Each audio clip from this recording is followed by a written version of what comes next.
Equity Gurukul के इस खास शो में आपका स्वागत है। खास मैं इसलिए कह रहा हूं कि यहाँ पर मेहमान आज जो मेरे साथ है वो बेहद खास है। आमतौर पर आप इक्विटी गुरुकुल में उन मेहमानों से मिलते हैं जिन्होंने 3-4 दशकों तक बाजार में रहकर लंबे समय में बहुत पैसा बनाया भी है और बनाने के गुर जानते भी हैं और वो आपको सिखाए भी। लेकिन आज हमारे साथ एक बड़े खास मेहमान हैं जो न सिर्फ 25-30 साल तक बाजार में रहकर अच्छे लंबे समय के लिए बाजार को देख चुके हैं, लेकिन अगर आप उनसे ना 20-25 दिन या 20-25 हफ्तों का बाजार पूछेंगे तब भी वो उतने ही कॉन्फिडेंस से बताएंगे। आप चाहे इलिक्विड एमएनसी शेयर हों, बड़े लार्ज कैप शेयर हों, हज़ारों रुपए के दाम वाले शेयर हों, उनके बारे में पूछें या फिर 10-20 रुपए वाले स्मॉल और मिड कैप शेयरों के बारे में पूछें, उनकी पकड़ उतनी ही ज़बरदस्त है। और सबसे बड़ी बात, जब इक्विटी गुरुकुल आप जैसे रिटेल इन्वेस्टर्स के लिए है तो वो रिटेल इन्वेस्टर्स उनसे सबसे ज़्यादा अपने आप को ऐसा महसूस करेंगे कि बस ये है वो गुरु जो हमारे लिए बने हैं। जी हाँ, हमारे साथ कार्यक्रम में शामिल हो रहे हैं संजीव भसीन साहब, IIFL सिक्योरिटीज से। भसीन साहब, बहुत बहुत स्वागत है। और ये इक्विटी गुरुकुल, ये शो हमने शुरू इसीलिए किया है कि जो लोग बाज़ार में 25-30-40 साल बिता चुके हैं, जो कुछ सीखा है, ये आपकी एक तरह से CSR एक्टिविटी है सर। आपको वापस है ना देश को देना है। पहली चीज़ तो ये बताऊं कि ये आपकी 30 साल की जो यात्रा रही, इसमें सबसे बड़ी सीख बाजार से क्या मिली आपको? थैंक यू अनिल जी, आपने अपनी इस प्रोग्राम पे बुलाया और इतने आपके डिस्टिंग्विश गेस्ट्स हैं तो मैं उनके मुकाबले नहीं हूँ। लेकिन आपने सही कहा, हमारा मन और मस्तिष्क सब इन्वेस्टर के लिए है, रिटेल के लिए। तो देखिए 32 साल हो गए मुझे शेयर बाजार में और मैंने शुरुआत से ही शेयर बाजार करना था और कोई काम नहीं था। अच्छा, मैंने पहले ही सोच रखा था शेयर बाजार और आज भी वही है। तो ये इंटरेस्ट कैसे आया आपको शेयर बाजार? So it came from a family background और मेरे फादर ग्रैंडफादर सबका उसी तरफ रुझान था and I always wanted to do. मैं एकेडमिकली बहुत अच्छा था और मुझे नंबर्स की अच्छी थी और धीरे धीरे मैं इतने अच्छे इंस्टीट्यूशन से पढ़ के स्टॉक मार्केट में गया, जबकि वहाँ चिल्लाने का योग होता था, 12 से 2.5 ट्रेडिंग होती थी और वहाँ की जो नुआंसेस हैं वो सब सीखी और कई बारी अपने हाथ जलाए एज ए ट्रेडर या एज ए स्पेकुलेटर, जो आपको हर उम्र में आता है। तो नसीहत सबसे बड़ी ये है कि never mix your trading and investment pattern. अच्छा। और ट्रेडर को हमेशा अपने आप को हेज करके चलना चाहिए, जो मैं कई बारी कहता हूँ। हमने काफी बारी उसमें गलती खाई है, इसलिए बाल सफेद हैं। और लेकिन the moral of the story है, अगर आपको 30-35 साल की जर्नी करनी है तो you always have to be in the market. ऐसा कुछ नहीं है कि आप, और बनने रहने के लिए आपको ये चेष्टा करनी है कि कभी आपको लीवरेज और बाकी जो मार्केट में ल्योर करने वाली चीज़ वो एक मॉडरेशन में हो।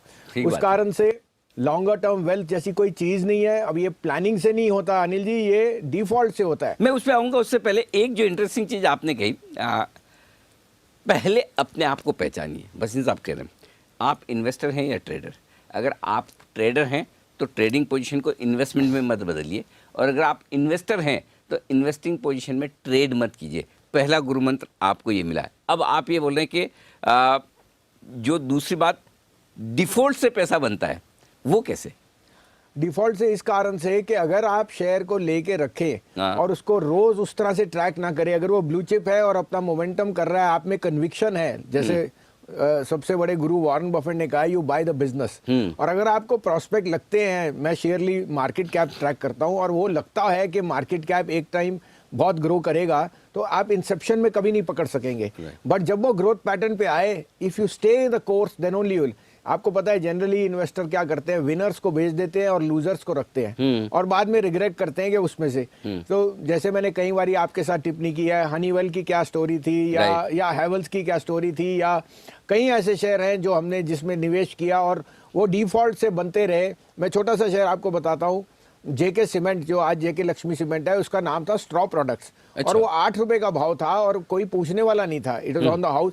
लेकिन स्ट्रॉ प्रोडक्ट्स का उसके बाद अमेलगमेशन हो गया, पेपर कंपनी से वो सीमेंट में आ गया और वो 8 रुपए का शेयर करते करते अगर आपने 25 साल रखा है तो उसका आज 4 टाइम्स मैंने स्प्लिट होके उसका भाव 2,500 रुपए हो चुका है। क्या बात है। तो 8 रुपए वाला 2,500। 8 रुपए वाला 2,500। तो आप सोच सकते हैं कि investment is all about patience. Default से जो ओनरशिप है वही है। 1000 कारण है मंदी के और नेगेटिविटी के, लेकिन एक ही कारण है पैसे बनाने का, ओनरशिप। और ओनरशिप का मतलब आपको साइकिल्स के गुजरना है, ये एक दिन का नहीं है, ये तो 30-30 साल लग जाते हैं वेल्थ क्रिएट करने के, और वो भी कई बारी आपको चेष्टा नहीं होती कि गलत है सही है, but you have to be in the market. मतलब इन्वेस्टेड रहे, बाजार से बाहर निकल के तो खेल खत्म। सर अगर आप इंडिया की स्टोरी को ये समझते हैं, मैं आपको पहले भी कहा, जैसे आपने कल आपसे मजाक में कहा कि 1983 में अगर आप मारुति लेने जाते तो 63,000 रुपए आपको लग रही थी, और आप सोचते रहते 63,000 कहाँ से गूं। आज आप 80,000 का आईफोन 1 मिनट में लेते हैं, आपको पता भी नहीं लगता। करेक्ट। अब आप मार्केट कैप देखो आईफोन की कहाँ हो गई है, या वो 63,000 वाली मारुति। सो इस कारण से हम कई बारी वी ऑलवेज थिंक के घुसे ना घुसे, there is no such thing as timing the market. It is just any time जब आप एक मन बना लें कि equity as an asset class own करना है, किस प्रोपोर्शन में करना है depends on your age profile, but being there that is the only mantra. मैं ना आपसे इतने सालों से मैं आपको जानता हूँ, आपके हज़ारों इंटरव्यू मैंने कर डाले हैं। मुझे एक चीज़ जो हर बार मैं सोचता हूँ कि कभी मैं भसीन साहब से सीखूंगा, और आज मुझे मौका मिला तो मैं भी सीखना चाहता हूँ। सर ये कॉन्फिडेंस कहाँ से लाते हैं आप इतना कि नहीं, मतलब गिरते हुए बाजार में जब 10,000 निफ्टी होगा तो सब बोलेंगे 8,000 हो जाएगा, 8,000 होगा तो सब 6,000 बोलेंगे, और 12,000 होगा तो सब 14,000 बोलेंगे, राइट? भीड़ तो यही करती है। 10,000 की निफ्टी में आप नहीं सोचते कि 8,000 या 9,000 हो जाएगा, आप 12,000 सोचते हो। ये कॉन्फिडेंस कब, कैसे और कहाँ से आता है? सो देखिए अनिल जी, पहली बात तो मैं कॉन्फिडेंट आदमी हूँ और पॉजिटिव आदमी हूँ। आपको पता है ये तो जिंदगी में भी उतार चढ़ाव है, और हम इसको किससे चेष्टा करते हैं? अपने मन से जी। मन और मस्तिष्क। तो मन और चंद्रमा और मस्तिष्क और माँ, ये हमारी सांस है। अगर आप किसी भी दिन शेयर बाजार से धोखा खा गए या मंदे हो या निराश है, आपकी मदर सबसे पहले जान जाएगी। ये मेरे को उन्होंने बहुत पहले कहा था कि बेटा वही करना है जो जिससे मन में चिंता ना आए, और उनके कारण से कि उनको ना चिंता है, मैं पॉजिटिव रहता हूँ कि इस शेयर बाजार में रहना है तो उनकी आशीर्वाद से और पॉजिटिव ही रहना है, चाहे लोगों का वेल्थ क्रिएट करे। अपने लिए तो आप जो कर लिया, देखिए I am at an age जहाँ मुझे उसकी भगवान की मेहर, लेकिन मैं चाहता हूँ हमारे तजुर्बे से लोग सीखें और समझे कि मंदी का कारण अगर आता है तो वो आपके लिए लेने का अपॉर्चुनिटी है। साथ में you know as a bent of mind we are always positive. India की डेमोग्राफिक्स पे आप नेगेटिव हो ही नहीं सकते, because despite so many imponderables. आप देखिए कहाँ है बाजार। 2 साल पहले जो आपको दिख नहीं रहा था वो आज आपके सामने रियलिटी है, और अब वो green shoot and so on. So there is no fine time, you have to be positive on the market. Fear is always a good time to buy. लेकिन फियर होता है तब इस तरह का डर होता है कि आज नहीं लेकर कल लिया तो सस्ता मिलेगा, और ज़्यादातर वक्त लोग जो इंतज़ार करते हैं वो सही भी पड़ते हैं कि हर दूसरे दिन भाव गिरते हुए नजर आते हैं। जो पैनिक वाली सिचुएशन होती है, क्या उस समय हिम्मत की जा सकती है? करें तो कैसे करें? बहुत अच्छी बात कही आप। देखिए सैटरडे को क्या हुआ था, एक एकदम हॉरर शो हुआ था कि डाउ वीक था, LTCG नहीं आया और मार्केट क्रैश कर गई। अब अगर आप सोचते कि ये 11,500 600 जो भी है उसके बाद ये, तो आपने मिस कर दी अपॉर्चुनिटी। 3 दिन में रिबाउंड आ गया।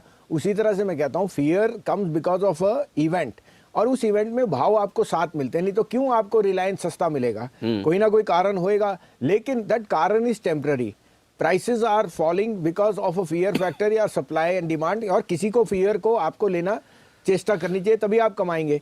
तो there is never a find time of buying और सेलिंग। और अनिल जी, मैं इन 30 साल में गुजर चुका हूँ इस तरह के, मैंने 3 तो सर्किट्स देख चुका हूँ, तो मुझे पता है कि क्या फियर है और क्या ग्रीड है, और इस कारण से हम बाजार को थोड़ा बेटर एनालाइज कर सकते हैं या एंटिसिपेट कर सकते हैं। तो आपके लिए एक और बड़ा लेसन ये कि आपको 30 साल मार्केट में बिताकर सीखने की जरूरत नहीं, 3 सर्किट देखकर सीखने की जरूरत नहीं, भसीन साहब के अनुभव से सीखिए। भसीन साहब, एक और सवाल मैं जो आपसे पूछना चाहता हूँ, क्योंकि आप है ना कभी स्टॉक्स पर बात करने से परहेज नहीं करते।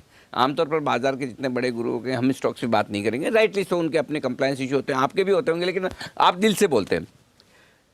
कई बार ऐसा हुआ होगा कि आपने स्टॉक रिकमेंड किया, स्टॉक 30, 40, 50% नीचे हो जाता है, हुआ ऐसा कभी? अरे बहुत बारी होता सर। हमारी रोज रात को नींद जाती है, क्योंकि 1000 विनर्स नहीं याद रखते, वो 10 गंदे शेयर। Exactly. और वो है सर, हम अपने आप को we are very humbly saying we are wrong, लेकिन दैट इज अ मार्केट। तो अब मैं वही जानना चाहता हूँ, अगर 30-40% कोई गिर गया स्टॉक, और वो हो सकता है, बड़ी बात नहीं, तब आप उस स्टॉक के बारे में क्या करते हैं? अगर 70-80% गिर गया तो आप क्या सोचते हैं? क्योंकि ये सवाल इसलिए पूछ रहा हूँ कि आमतौर पर हमारे जितने रिटेल इन्वेस्टर्स वो ये गलती करते हैं, या गलती करें या जो भी समझ लें, कि लेकर बैठे हैं, ठीक है 100 में लिया था, अब 80 में क्या बेचूं, 60 आ गया तो बिल्कुल ही नहीं बेचूंगा, 20 में तो फिर बिकता ही नहीं है। तो ये जो है ना खराब शेयर को या गिरते हुए शेयर को रख लेने की जो आदत है, इससे कैसे छुटकारा पाए? बहुत अच्छी बात, और ये $1,000,000 क्वेश्चन है। पहली बात, never average a losing stock. Okay. पहली बात, you are putting in good money after bad. ये मैंने प्रिंसिपल सीख लिया। मैं कभी अपनी लॉस, चाहे आपको कंपनी कितनी पसंद आ रही हो, बिल्कुल, अगर उसका भाव मेरे को फॉलिंग नाइफ दिखे और मुझे दिखता नहीं, समझ नहीं आ रहा क्यों घट रहा है, तो मेरी पहली, इसका अच्छा, मतलब समझ नहीं आ रहा तो करेक्ट। अगर मुझे पता है कि जेन्युइन है, ब्लू चिप है और कोई कारण से गिर रहा है, तो I will definitely. But if I am on the wrong foot और मेरा ईगो मुझे बेचने नहीं देता, देखो आई एम ऑल्सो, मेरे पे भी इमोशन, लेकिन अगर मेरा ईगो मुझे बेचने नहीं दे रहा, मैं और खरीदने की चेष्टा नहीं करता। इस कारण से अनिल जी, मैं कहता हूँ सबसे अच्छी चीज़ जो आज हमारे यहाँ एक रेवोल्यूशन आ गया, वो सिप और म्यूचुअल फंड है। Mutual fund managers are unemotional because they are managing your money, और वो लॉस काटना जानते हैं। उनको इमोशन नहीं है क्योंकि उनको आपका परफॉर्मेंस देना है। वो चीज़ बेच सकते हैं, आप और मैं नहीं बेच सकते। इस कारण से द म्यूचुअल फंड रूट और the SIP route is the best long term investor for the passive investor. नहीं, लेकिन सर उसमें एक दिक्कत है, म्यूचुअल फंड में पैसा लगाएं, सिप में पैसा लगाएं, 5-15 साल के लिए भूल जाएं, पैसा तो बनता है। ये तो प्रूवन ट्रैक रिकॉर्ड है। आप मतलब बहुत घटिया से घटिया इन्वेस्टर हैं तब भी बना लेंगे। लेकिन है ना, उसमें एक तो 2 प्रॉब्लम है। एक तो मज़ा नहीं आता मार्केट में खेलने का, और दूसरा ये कि जो पैसा स्टॉक में डाल के कई कई गुना हो सकता है, म्यूचुअल फंड में एवरेज रिटर्न्स मिलेंगे, एवरेज से बेहतर रिटर्न मिलेंगे। तो जिनको बहुत ज़्यादा पैसे बनाने हैं और जिनको ये लगता है कि मुझे भी तो एक सेटिस्फेक्शन होना चाहिए कि देखिए मैंने खरीदा है, मैंने स्टॉक ढूंढा है, मैंने इसमें बना है, तो ये जो दोनों इमोशंस है, इनको कैसे कंट्रोल करना है? तो वो इमोशंस तो प्योर एंड सिंपल है। उसके लिए आपको अपनी बैलेंस शीट ठीक पढ़नी है, आपने अपना रोड चेक्स करने हैं, सी व्हाट द प्रोडक्ट। उसके लिए आपको मैं सिंपली बताऊं अनिल जी, मैंने अगर कोई मल्टी बैगर बनाया है, it has been from the grass root level, कोई बैलेंस शीट पढ़ के नहीं बनाया। तो उदाहरण के लिए, अगर आपने पेज इंडस्ट्री 750 रुपये पे मैं था जब मैं डॉइचे बैंक में, और प्लेसमेंट हुई, यही एनालिसिस कर दे कि जॉकी एज अ ब्रांड कितना उसका ब्रांड वैल्यू होएगा। और आज की डेट में आप अपने बच्चों को जानते हैं, उनकी जो स्पेंडिंग पैटर्न्स है पर्सनल कंजम्पशन पे आर मच अबव जो आप कभी और मैं कभी कर सकते थे। तो वो बताता है कि जो ब्रांड एक वायबल है या दिखती है, उसके अगेंस्ट तो कोई मुकाबला नहीं है। ऐसे ही आपको मैंने बोला कि सनसिल्क शैम्पू लेडीज 10-20 रुपए बढ़ने के लिए अपना चेंज नहीं करेंगे, पर्सनल कंजम्पशन है। तो कभी कभी आप कॉमन सेंस से बहुत पैसा कमा सकते हैं। Similar is the case of Maruti, जो हर घर की चाहत थी 1985-90, और जब उसका इशू आया 2003-4 में, सरकार ने 125 रुपए अपना शेयर बेचा। लेकिन जो जिसको ओन करना था वो शेयर, उसने वहां से 10,000 रुपए तक की जर्नी देखी। ऐसे अनगिनत एग्जाम्पल हैं। So actually you are right. अगर आप अपना रिसर्च करें और अपने डे टू डे यूजेज में देखें, क्या इंडिया की सबसे बड़ी पॉजिटिव क्या है, हमारी डेमोग्राफिक्स। एक तरफ से हमारे लिए प्रॉब्लम भी है पॉपुलेशन, एक तरफ से हमारे लिए ब्लेसिंग इन डिस्गाइज है कि हमें 125 करोड़ कंज्यूमर है सर। एग्जैक्टली, और 125 में से अब तो और होने वाले हैं जो आपके ये CA और RA। सो आई थिंक हाँ, ऑफिशियली इतने आदमी और अगर आ गए आके तो आपके बैंक अकाउंट और कंजम्पशन बिजनेस देखो ऑफिशियली कितना लेजिटिमेट हो जाएगा। And so I think the common sense will always make money for the end investor. बेचना कब है? खरीदने की राय देने वाले बहुत मिल जाएंगे, चाहे वो मीडिया चैनल्स पर मिले, अखबारों में मिले, ब्रोकरेज हाउस में मिले, फंड्स में मिले। बेचने की तो कोई बताता नहीं, तो आप कब बेचते हैं? Very good point. तो मैंने अपना जब इनिशियल कैपिटल था वो कम था, और पैसा तो मल्टीप्लाई होता नहीं, तो मैंने क्या सीखा कि जितना मेरा कैपिटल, अगर मेरे एक्सपेक्टेड रिटर्न मिल गए, मैंने अपनी असली लागत निकाल ली, और जो मेरा इनिशियल कैपिटल बना उसको एज स्टॉक ही रहने दिया, और वो over a period of time multiply. So the money is limited. उसको मैंने कितनी फास्ट रोटेट किया या रखेरा, प्रॉफिट्स को मैंने कभी लिक्विडेट नहीं किया, let it remain in the shape of stock, और वो टचवुड काफ़ी ओवर पीरियड ऑफ टाइम बढ़ते गए। ऐसे आपको मैंने उदाहरण दिया हनीवेल का या हेवल्स का, या कोई भी ऐसे जो बहुत बड़े मल्टीबैगर्स बने। Take out your initial capital from your returns and let the return stay as stock. ऐसा सर, आपने कहा कि मैंने शुरू से सोचा था स्टॉक मार्केट में आऊँगा, राइट? आपका फैमिली बैकग्राउंड भी था और आपका इंटरेस्ट भी था। तो आपका इंटरेस्ट एक्चुअली, एक तो फैमिली बैकग्राउंड अपनी जगह हो गया कि चलो मेरे लिए सेट बिजनेस है, फादर भी यही कर रहे हैं, ग्रैंडफादर भी यही कर रहे हैं, तो मेरे लिए ज़्यादा दिमाग लगाने की ज़रूरत नहीं है, और मुझे DNA में भी मिल गया उनसे। लेकिन दूसरा कहीं ये था कि ये ऐसा बिजनेस है जहाँ अच्छा पैसा बनाया जा सकता है, ये तो दिमाग में रहा होगा। देखिए बिल्कुल उस समय शेयर बाजार में जब आप ब्रोकरेज करते थे तो ब्रोकरेजेस वर अपसर्ड 5% आप ब्रोकरेज चार्ज कर सकते थे, आपको भी पता है रिंग के जमाने में एग्जैक्टली और उस समय आपको दिखा नहीं कि और कोई बिजनेस ऐसा सब्स्टिट्यूट हो सकता है। हाँ। तो इट वाज अ लिमिटेड तो फील्ड। अब यहाँ पे मेरा सवाल यही है, जो देखिए आज में सारे सवाल है ना जो हमारे इन्वेस्ट दर्शकों के मन में है वही पूछा हूँ कि भसीन साहब आज हमारे साथ में, तो जो वो सोचते हैं वो पूछा। अब हर आदमी जो स्टॉक मार्केट में आता है मैक्सिमम कोई 2-5% छोड़ दें, वो ये सोचता है कि देखिए ये ऐसी जगह है जहाँ मुझे कम मेहनत करनी पड़ेगी, थोड़ा पैसा लगाऊंगा ज़्यादा पैसा बन जाएगा दूसरों के मुकाबले में। ये बेसिक सोच है, थॉट प्रोसेस यही है। अब उसके लिए फिर क्या करते हैं कि जैसा आपने भी बोला कि आप पैसा तो लिमिटेड है, इन्वेस्टमेंट करके कितना कर लेंगे, तो क्यों ना ट्रेडिंग कर ली जाए। थोड़ा एक काम करता हूँ, पहले ट्रेडिंग करके लिए थोड़ा अच्छी कैपिटल बना लेता हूँ, थोड़ा पैसा बना लेता हूँ, फिर इन्वेस्टर बन जाऊँगा। ये सोच सही है या गलत? देखो अगर आप ट्रेडर हो और सारे नुआंसेस समझते हो और धंधे की तरह कर रहे हो तो इससे अच्छा बिजनेस नहीं, 9:15 से 3:30। हाँ। लेकिन अनिल जी ये एक मिथ है कि ये इजी बिजनेस है। आप बताइए सुबह आपको क्या तैयारी करनी पड़ती है। मैं रोज सुबह 6:30 बजे मार्केट मंत्रा लिखता हूँ, सोने का भाव, oil, bond yield, gold, macro micro, Donald Trump किस तरफ से उठ रहे हैं ये मेरे को देखना पड़ता है, और उसके साथ एक मार्केट की एनालिसिस करनी है, स्टॉक रख। So it's a very tedious job और आपको ये पता it's not easy. Similarly trading is not easy अगर आप 3 उसके नुआंसेस रखो, mark to market, value at risk and hedge.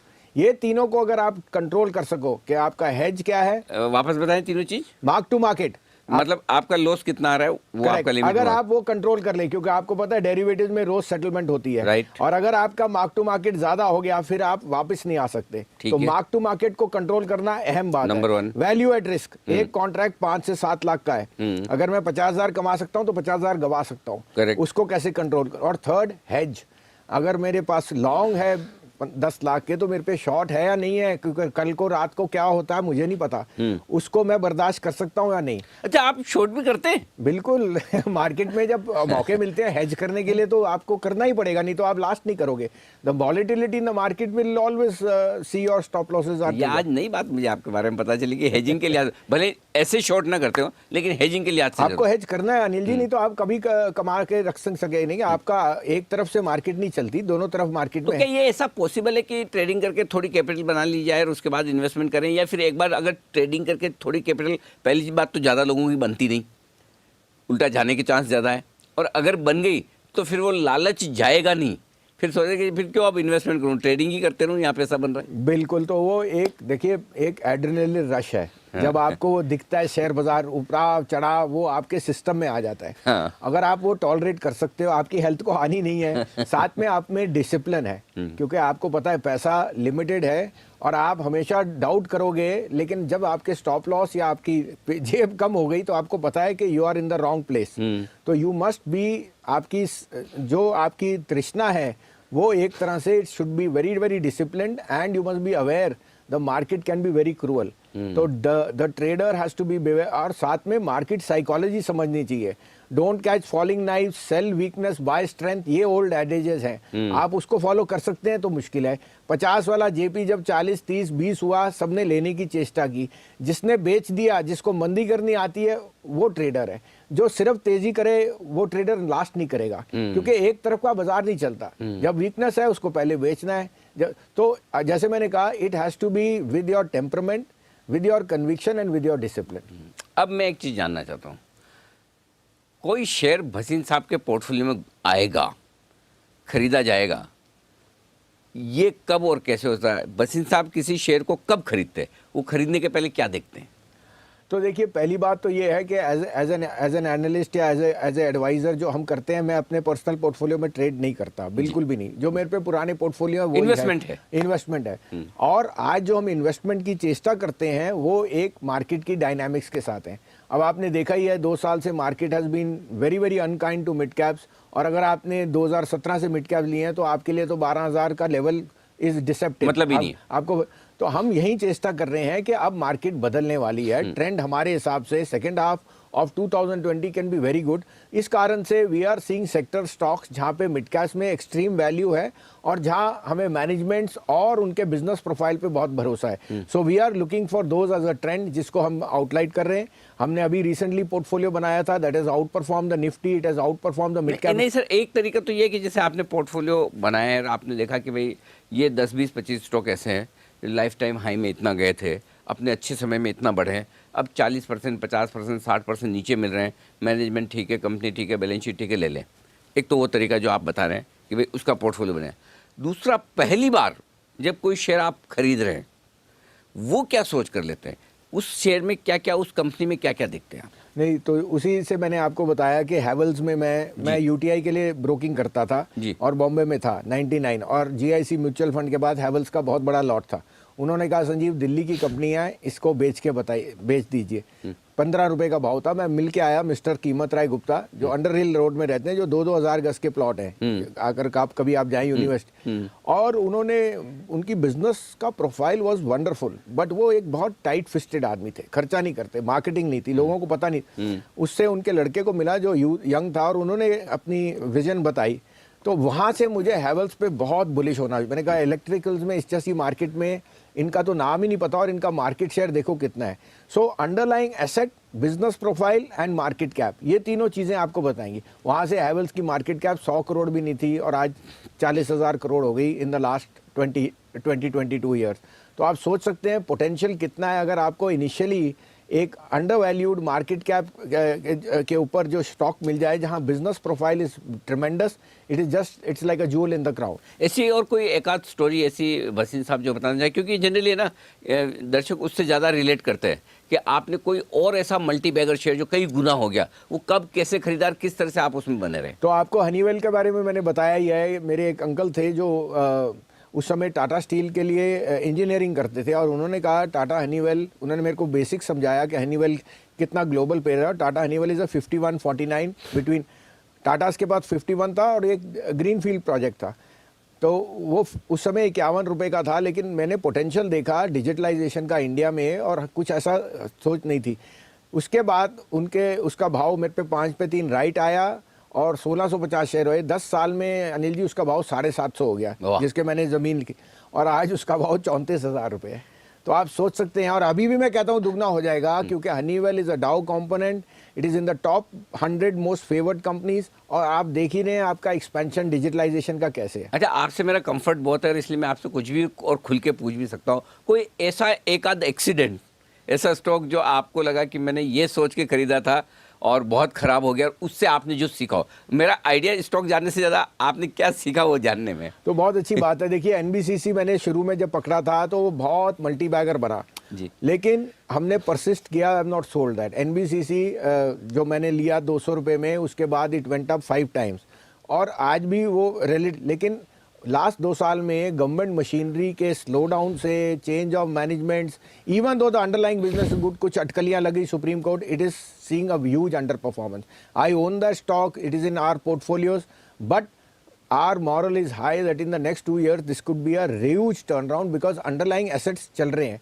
ऐसी कोई गवर्नमेंट मशीनरी नहीं जहां वो नहीं कर रहा काम और डेट फ्री है, बट एक मैनेजमेंट। सो ये अंडरलाइंग भी आ गया कि सरकार के साथ आप लड़ नहीं सकते जब सरकारी कंपनीज में कोई वली वारिस नहीं है तो ऐसा हाल हो सकता है। You have to be prepared, however the value will always remain. बिल्कुल।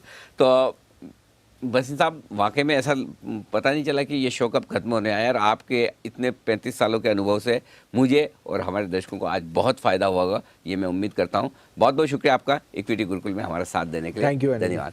तो सुना आपने बसीन साहब को पूरे अपने रियल लाइफ अनुभवों के साथ में किस तरह से आप भी अपना एक बेहतरीन पोर्टफोलियो बना सकते हैं। क्वालिटी के साथ रहें, लॉन्ग टर्म के लिए पैसा लगाएं और निश्चिंत रहें। इक्विटी गुरुकुल में आज के लिए इतना ही। नमस्कार।